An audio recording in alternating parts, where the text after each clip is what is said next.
오늘부터 우리 주일 말씀 또 새로운 시리즈를 우리가 시작합니다. 늘 한 시리즈가 끝나고 또다시 다른 시리즈를 시작할 때마다 참 많은 고민이 돼요. 인간적인 고민도 되고 또 그래서 하나님 앞에 더 기도하게 되고, 하나님께서 우리 믿음의 공동체에게 어떤 말씀을 주실까, 이 시대 우리가 알아야 하는 하나님의 말씀이 무엇일까 기도하면서 또 성경을 보면서 또 몇 주간의 이 시리즈를 어떻게 해 나갈까 고민을 하게 됩니다. 그러면서 제가 지난 시간에 뭘 했지? 사도신경으로 신앙의 본질에 대해서 말씀을 나눴지 하는 생각을 하게 되었죠. 여러분, 우리의 신앙을 건물로 한번 좀 비유를 한번 해봅시다. 건물로 비유를 하게 된다면, 여러분, 건물을 지을 때 저도 뭐 지어본 적은 없어요. 옆에서 구경은 해봤습니다. 건물을 지을 때 어떻게 하죠? 제일 먼저 땅을 파잖아요, 그죠? 땅을 열심히 1층, 2층 단독주택을 짓는다 생각하면 땅을 파죠. 물론 빌딩을 짓는다 하면 땅을 막 어마어마하게 깊게 파죠. 언제까지 파죠? 반석이 나올 때까지 팝니다. 아주 흔들리지 않는. 그리고 그냥 집을 세우게 된다면 1층 단독주택이라면 어쨌든 땅을 이렇게 고릅니다. 파서 그 다음에 그 위에 어떻게 해요? 세면 콘크리트로 그냥 다지죠, 그죠? 옆에 건물 하나 지을 때 제가 옆에서 좀 유심히 봤거든요. 봤더니 땅을 이렇게 파갖고 한 거의 세면이 1m 이상 그냥 이렇게 메꾸는 것 같아요. 아주 단단하게, 그냥 두껍게 하더라고요. 이게 지진 때문에 대비하려고 그런가 보다 하는 생각이 들 만큼 아주 반석을 아주 두껍게 그렇게 아주 하더라고요. 그 다음에 기둥을 세우게 되지요. 이것을 우리가 신앙생활을 가만히 생각해 보면 이 반석을 놓는 이 작업이 뭐냐? 이게 바로 신앙의 본질이라는 거예요.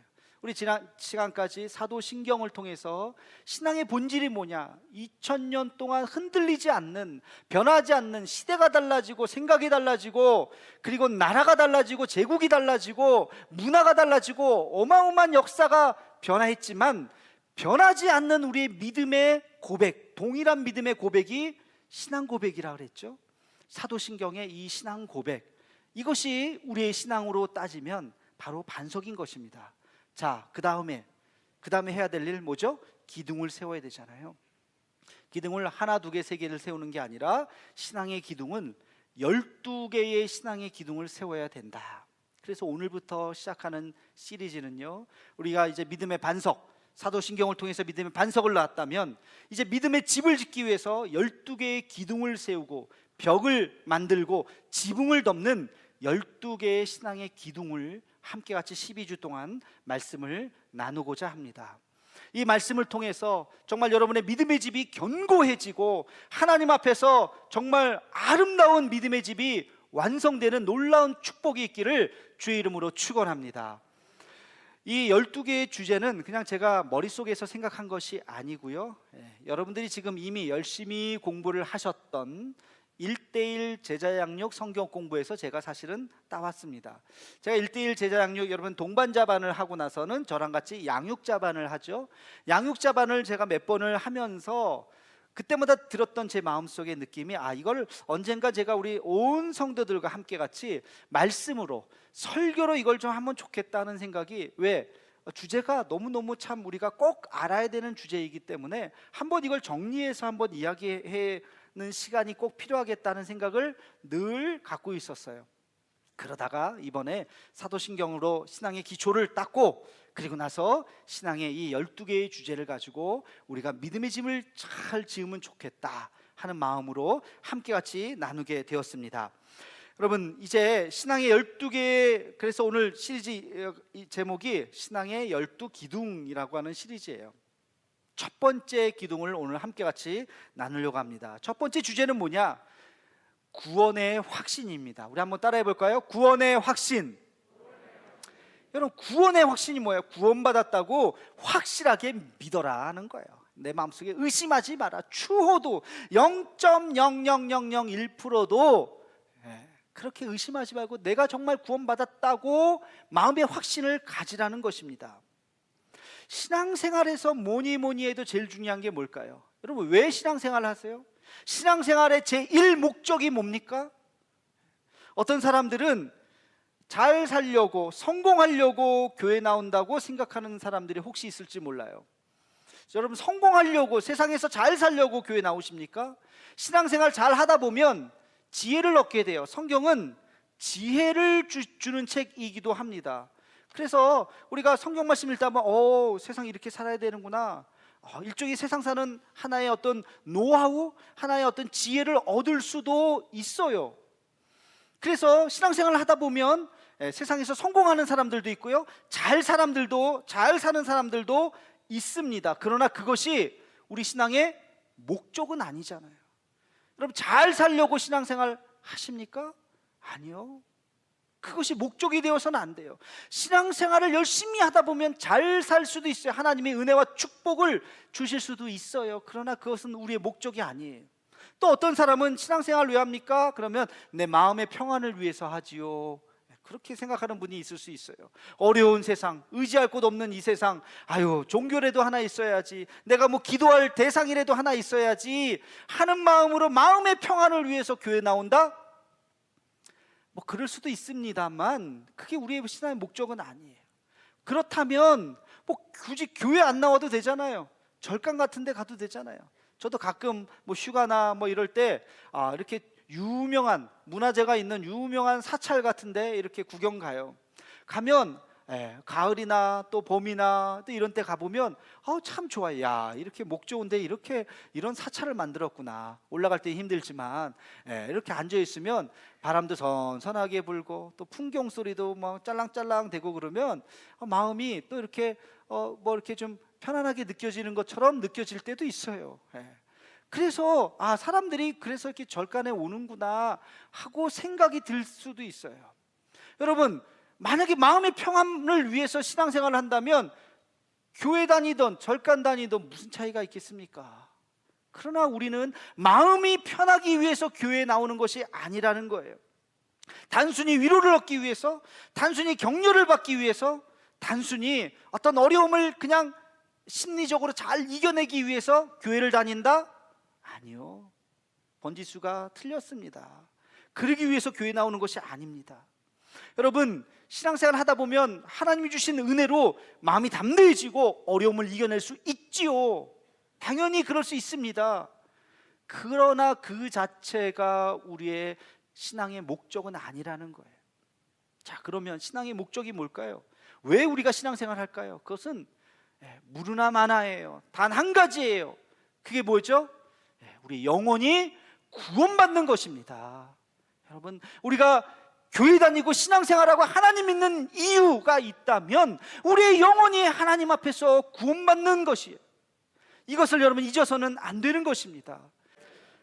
어떤 두 사람이 기차를 타기 위해서 역전을 가고 있다고 우리 생각을 한번 해봅시다. 근데 두 사람이 이런저런 이야기를 하다가 은근히 자기 자랑을 하기 시작했어요. 첫 번째 사람이요, 사실은요 제가 아주 좋은 대학을 나왔어요. 우리나라에서 최고의 대학을 나왔고요, 제가 박사까지 했습니다. 자기 자랑을 하는 거예요. 그 얘기를 듣던 옆에 있는 사람이 그러시군요, 훌륭하십니다. 저도 한마디 할까요? 사실은요 저도요 큰 빌딩을 하나 갖고 있습니다. 오면서 제가 말은 안 했지만 제가 사실 은행에 돈이 얼마 있는지도 모릅니다. 그러면서 자기 또 재산 자랑을 또 한참을 했어요. 그런 얘기를 하다가 역전까지 왔습니다. 그런데 그만 둘이 기차표를 안 갖고 온 거예요. 그 모습을 지켜봤던 한 사람이 이렇게 이야기를 했답니다. 저는요 좋은 대학을 나오지도 않았고요, 돈도 많지 않지만 저에게는 지금 기차표가 있습니다. 그러면서 기차를 탔다는 그런 이야기를 우리가 생각을 해볼 수 있어요. 여러분, 이 이야기가 주는 교훈이 하나 있죠. 교훈이 뭘까요? 세상 사는 동안에 돈이 중요할 수 있어요. 성공이 중요할 수 있어요. 명예도 중요할 수 있어요. 그러나 그것은 결코 하늘나라 가는데 하나도 도움이 되지 않는다는 거예요. 하나님 앞에 가는 데는 유일하게 필요한 것 단 한 가지가 있다면 그게 뭐죠? 그게 뭐죠? 예수님의 이름입니다. 예수 그리스도의 이름을 붙잡고 우리는 하나님 나라에 가게 되는 줄로 믿습니다. 우리 사도행전 4장 12절 말씀을 우리 함께 같이 읽어보겠습니다. 시작. 다른 이로서는 구원을 받을 수 없나니 천하 사람 중에 구원을 받을 만한 다른 이름을 우리에게 주신 일이 없음이라 하였더라. 아멘. 다른 것으로는 구원을 받을 수 없다는 거예요. 돈으로도 못 가요, 힘으로도 못 가요, 명예로도 못 가요, 여러분 지식으로도 못 가요. 그 어떤 것도 하나님 나라에 데려다 줄 수가 없습니다. 오직 우리가 붙잡을 수 있는 것은 예수 그리스도, 그분 이름인 줄로 믿습니다. 여러분, 이 예수 그리스도의 이름을 우리가 붙잡을 때에 우리에게는 어떤 은총이 허락이 됩니까? 구원의 은총이 허락이 되는 것입니다. 제가 한번 질문을 해볼 테니까 여러분 한번 대답을 해보시기 바랍니다. 물론 마음속으로 대답하셔도 됩니다. 첫 번째, 여러분은 예수님의 이름으로 구원받았음을 믿으십니까? 오늘 밤에 죽는다면 천국에 간다고 확신하십니까? 예수 그리스도가 정말 여러분 마음속에 계시다고 믿으십니까? 여러분은 하나님의 자녀라고 믿으십니까? 여러분은 거듭나셨습니까? 여러분 성령 받으셨습니까? 이 6가지 질문에 여러분 첫 번째 우리가 아멘이라고 대답했다면, 예수님의 이름으로 구원받았다고 고백을 한다면 나머지는 자동으로 다 아멘이에요. 만약에 이 6가지 질문 중에 내가 성령을 진짜 받았나? 내가 하나님의 자녀가 됐나? 내가 거듭났나? 혹시 헷갈리면 여러분 구원이 흔들리고 있는 거예요. 구원은 그런 것이 아닙니다. 예수 그리스도의 그 이름을 믿는다면 우리는 구원받은 존재라는 것입니다. 여러분, 예수님을 믿는다면 내 죄가 사해졌다는 것입니다. 믿으십니까? 내 죄가 사해졌다고 한다면 나는 죄가 없으니까 어떻게 돼요? 구원받은 거예요. 하늘나라에 갈 수 있는 것입니다. 내가 구원받은 자가 됐다면 내 안에 누가 계세요? 성령께서 임재하고 계시는 것입니다. 성령께서 내 안에 계시다면 나는 하나님의 자녀가 되어 있는 것입니다. 내가 하나님의 자녀가 되었다는 것은 내가 거듭났다는 거예요. 내가 거듭났다고 하는 것은 내가 오늘 밤 죽어도 천국에 갈 수 있다고 믿는 것입니다. 여러분, 이 6가지는 전부 다 연결되어 있는 거예요. 말만 다르지 다 똑같은 질문인 것입니다. 여러분, 다시 한번 묻겠습니다. 예수님을 믿으십니까? 예수님이 여러분의 구원자이심을 믿으십니까? 아멘. 그렇다면 우리는 구원받은 존재이고 이 구원의 확신을 끝까지 잊어서는 안 되는 것입니다. 로마서 1장 17절 말씀을 우리 함께 같이 읽어보겠습니다. 시작. 복음에는 하나님의 의가 나타나서 믿음으로 믿음에 이르게 하나니 기록된 바 오직 의인은 믿음으로 말미암아 살리라 함과 같으니라. 아멘. 복음에는 하나님의 의가 나타나서 믿음으로 믿음에 이르게 한다. 이 믿음이라고 하는 것은 첫 번째 믿음은 예수님을 믿는 그 믿음이고요, 믿음에 이른다고 하는 것은 구원을 얻는다는 거예요. 이 구원이라고 하는 것은 오직 예수님을 믿는 이 믿음으로 우리가 구원을 얻는다는 것입니다. 여러분, 이것이 우리가 잊어서는 안 될 첫 번째 기둥, 우리 신앙의 기둥을 12기둥을 세운다면 그 첫 번째 기둥이 기준이잖아요. 제일 중요하잖아요. 이 첫 번째 기둥이 바로 구원의 확신이에요. 이 구원이 누구로부터 온다고요? 누구로부터 온다고요? 예수님으로부터 오는 것입니다.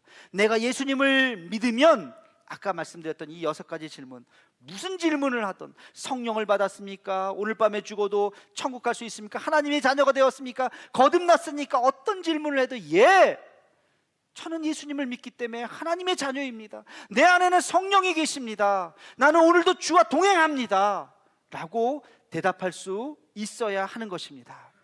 여러분, 이 구원을 우리가 이룬다, 구원이라고 하는 것을, 이 확신을 갖기 위해서는 사실은 3개의 단계가 필요합니다. 여러분, 지금부터 말씀드리는 거 잘 한번 들어보시기 바랍니다. 제가 결혼에 한번 비유를 한번 해보겠습니다.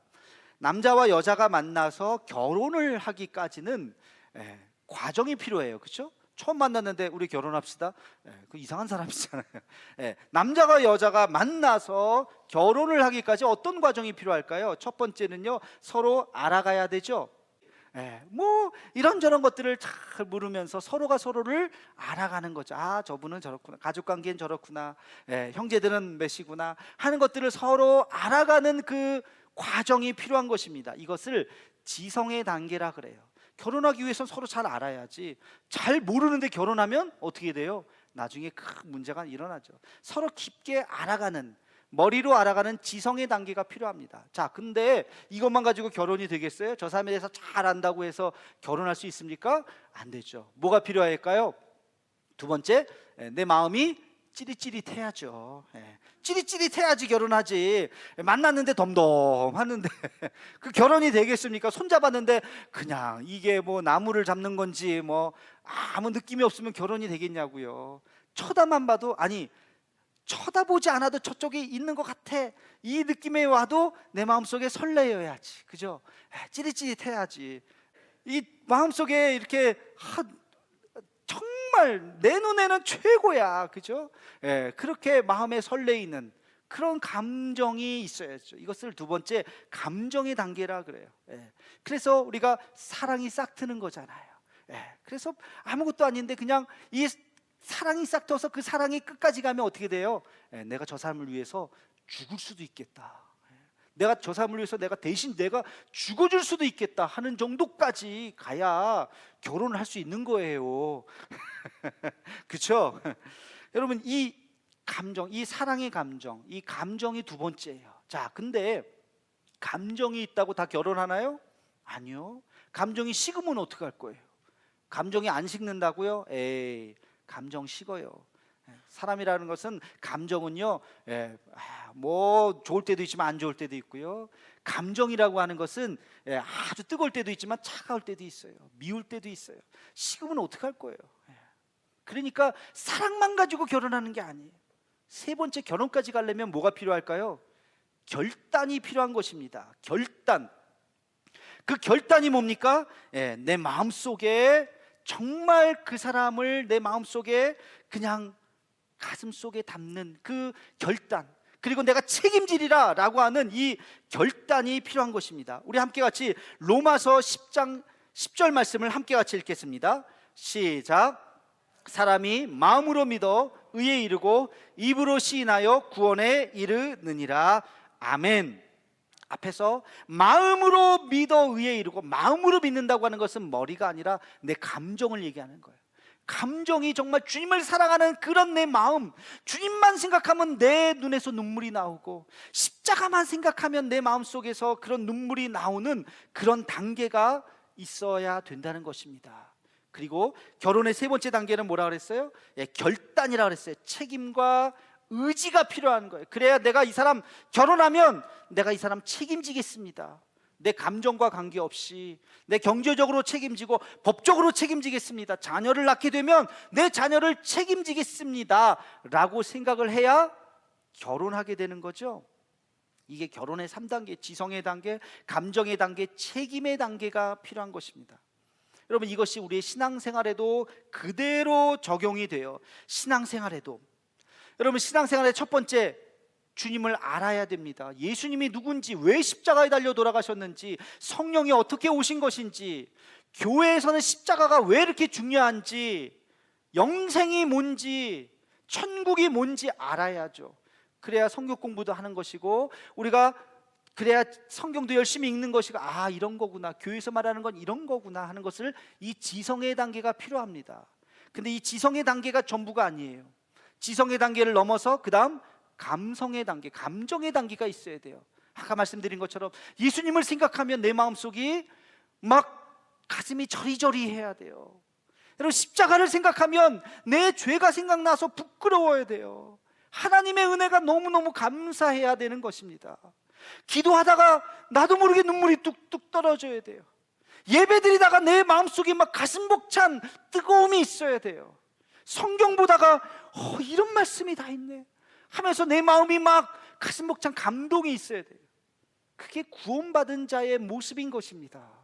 감동이 있어야 돼요. 그리고 세 번째 단계, 결단과 책임이 있어야 된다 그랬죠. 이건 뭐예요? 그냥 뜨거운 감정, 이것도 식을 수가 있어요. 어느 날 방언을 받는다 그래도 식어질 수도 있어요.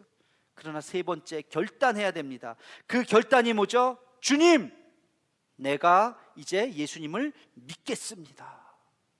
주님, 내가 이제 주일날 다른 데 가지 않겠습니다. 세상 일에 빠지지 않겠습니다. 주일날 내가 하나님 앞에 나와서 예배자로 서겠습니다. 결단을 해야 되는 것입니다. 내가 하나님 앞에 죄를 저지르지 않도록 하겠습니다. 하나님, 내가 거룩하게 살겠습니다. 내가 하나님의 자녀가 되어서 말씀대로 살겠습니다 라고 하는 결단이 우리에게 필요한 것입니다. 그 결단을 행할 때 비로소 우리는 구원의 역사가 완성되는 것입니다. 여러분, 그 결단의 표가 뭔지 아세요? 그게 바로 세례예요. 세례. 주님, 이제 내가 주님만을 나의 구주로 고백하겠습니다. 주님만을 따르겠습니다 라고 하는 수많은 사람들 앞에 내가 선서하고 하나님 앞에 머리를 숙이는 그것이 바로 세례의식이라는 거예요. 세례는 옛사람이 죽는 거죠. 물속에 잠기는 거죠. 그리고 다시 거듭나는 것입니다. 주님을 알지 못했던 죄악된 나의 옛 모습이 이제 죽고 이제는 주님과 함께 같이 다시 거듭났습니다. 새로운 인생을 살겠습니다. 이제 나는 하나님의 자녀가 되었습니다 라고 고백하는 것이 세례인 것입니다. 그래서 세례는 굉장히 중요한 거예요. 여러분, 다시 한번 묻습니다. 여러분, 예수님 안에서 구원 받으셨습니까? 아멘. 예수님이 누구인지 정말 아십니까? 알죠, 알죠. 나를 위해서 십자가에 달려 죽으신 나의 구원자인 것을 내가 압니다. 그 예수님을, 십자가를 보면 내 마음속에 저리저리 하면서 감동이 있으십니까? 대답해 보세요. 감동이 있으십니까? 네, 아직 없나요? 더 기도하셔야 돼요. 감동이 있어야 돼요. 어느 날 십자가를 보면 나도 모르게 내 눈에서 눈물이 나야 돼요. 그 사랑하는 두 연인이 그 연인의 그 감정, 사랑의 감정을 어느 순간 느끼는 것처럼 주님 안에서 그 사랑을 우리가 느껴야 되는 것입니다. 그리고 오직 내가 주님만을 위해서 살겠습니다 하고 결단을 해야 되는 거예요. 결단까지 가야 결혼할 수 있는 거예요. 결단까지 가야 우리 구원이 완성이 되는 것입니다. 그 십자가가 멀리 있는 것이 아니라, 옆집 아저씨 같은 느낌이 아니라 내 심장에 녹아있는, 그래서 교회 마당만 밟아도 내 마음속이 너무너무 행복하고 좋고, 저 사람 가슴속에도 예수님의 십자가가 있지, 그냥 반갑고 그냥 사랑스럽고 할 수 있는 그런 마음, 이 십자가의 복음, 이것이 우리 모두에게 있기를 주의 이름으로 축원합니다. 여러분, 내가 구원받았다고 믿는다면, 하나님께서 우리를 그렇게 구원에 인쳐주셨다면, 여러분, 혹시라도 여러분 살다가 죄를 저지를 수도 있어요. 잘못을 할 수도 있어요. 지금은 내가 그렇게 안 하리라고 마음먹지만 살다 보면 잘못을 저지를 수도 있죠. 그렇다고 해도 내가 혹시 하나님을 잡은 손이 내가 힘해졌다 할지라도 하나님은 결코 우리를 잡은 손을 놓지 않으실 것입니다. 우리 하나님 말씀 한번 봅시다. 로마서 8장 38절에서 39절 말씀입니다. 로마서 8장 38절 39절 말씀, 우리 함께 같이 말씀 읽겠습니다. 시작. 내가 확신하노니 사망이나 생명이나 천사들이나 권세자들이나 현재일이나 장래일이나 능력이나 높음이나 깊음이나 다른 어떤 피조물이라도 우리를 우리 주 그리스도 예수 안에 있는 하나님의 사랑에서 끊을 수 없으리라. 아멘. 그 어떤 것도 하나님께서 우리의 손을 붙잡은 그 손을 놓지 못하게 된다는 거예요. 우리의 믿음은 아주 뜨거울 때도 있고 그 믿음이 좀 식을 때도 있어요. 우리는 하나님 앞에 등을 살짝 돌릴 수도 있어요. 그러나 하나님께서는 우리를 붙잡은 그 손은 결코 놓지 않는다는 거예요. 여러분, 이 믿음을 가지시기 바랍니다. 이게 뭐라고요? 이게 구원의 확신이라고요.